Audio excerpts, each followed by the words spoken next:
welcome to The Explainer. So today we're diving into a story. It's a real chilling one. It all kicks off in a dog park, of all places. But trust me, it ends in a massive, devastating betrayal. We're talking about a hero, a crazy fast romance, and a truth that was hiding in plain sight. Just listen to this. He wore the gear and smelled like smoke. But Greg Wilson wasn't a hero. He was a serial liar with a second family. Wow. I mean, that quote just lays it all out there, doesn't it? It's that stark contrast, right? You've got this heroic image, and then the reality, this dark, calculated lie. It really hooks you in and sets the scene for what's about to unfold. Okay, so to really get how deep this betrayal went, we've got to rewind.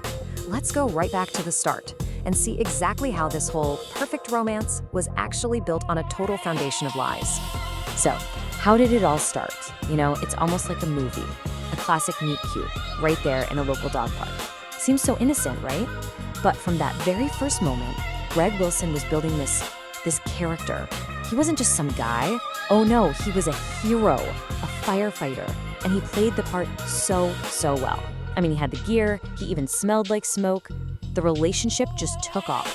And then he totally seals the deal with a wedding diary as a Christmas gift. Can you believe that? He was literally selling this picture-perfect future, and of course, she bought into it completely. But here's the thing, this was never just about emotional manipulation. No way. All that trust he worked so hard to build, that was just step one. It was all a setup for something much bigger.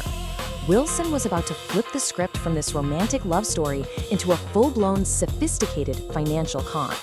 So once he was in, he's the trusted future son-in-law, everyone loves him, that's when he moves to phase 2 of his plan. He introduces this amazing family business opportunity, pitches it as this once-in-a-lifetime can't-miss deal, an exclusive chance for them, the family, to get in on the ground floor of something huge. And this is what it was all about.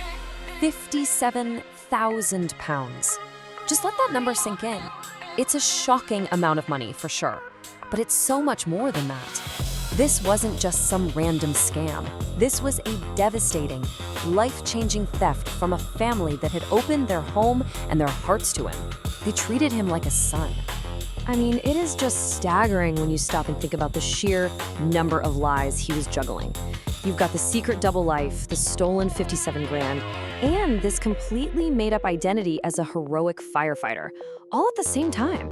It just shows you the absolute audacity of the guy. It's almost unbelievable. Okay, but here's where things start to turn. Because even the most perfect lie, the most carefully built story, it always has a weak spot. And for Greg Wilson, his flawless facade started to crack. And it wasn't because of some huge, sloppy mistake. Nope. It was because one person just had a gut feeling that something was wrong. It all started with this one little question, just nagging away in the back of the fiancé's sister's mind.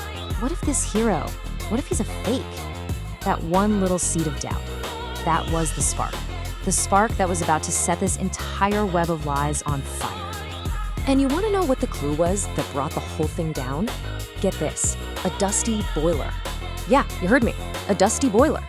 See, Wilson claimed he was living in the house with his fiancée, but the boiler, something you'd use every day, especially for hot water, it was just covered in a thick layer of dust. It's such a tiny, overlooked detail, isn't it? But it was the one piece of physical proof that he couldn't explain away. His story just didn't add up. And that was the beginning of the end for him.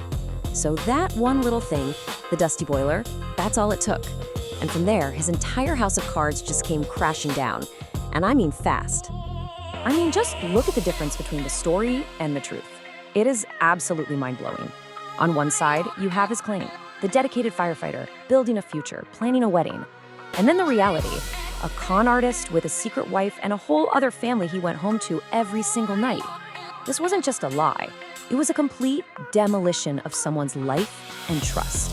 And when he finally got confronted, when the truth was all out in the open, his reaction is maybe the most chilling part of this whole thing. You'd expect shame, right? Remorse? An apology? Nope, nothing. He just gave them a cheeky wave as he drove off. A cheeky wave, leaving this family he'd completely destroyed in his rearview mirror. The nerve of this guy is it's off the charts. But don't worry, the story doesn't end there with him just driving away. Oh no, this fake hero was finally about to face some very real consequences. This is the part we've all been waiting for, the reckoning. So you can see the whole journey laid out here, really. It was an inevitable path, wasn't it? The con begins, the money gets stolen, the lies are discovered, and every single one of those steps led right here to his arrest and conviction. The law finally caught up to the fake firefighter.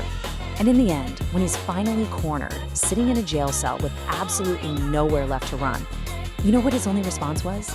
2 words, no comment. That's it. No explanation for what he did, no apology. He gave that family 0 closure, just silence. And that silence really tells you everything you need to know about him, doesn't it? What a story. It's just such a chilling reminder. You know, that sometimes the biggest, most life-shattering betrayals are built on the tiniest, most believable lies. It really makes you think, doesn't it? What little clues might you be missing? What's the dusty boiler in your own life that you might be overlooking?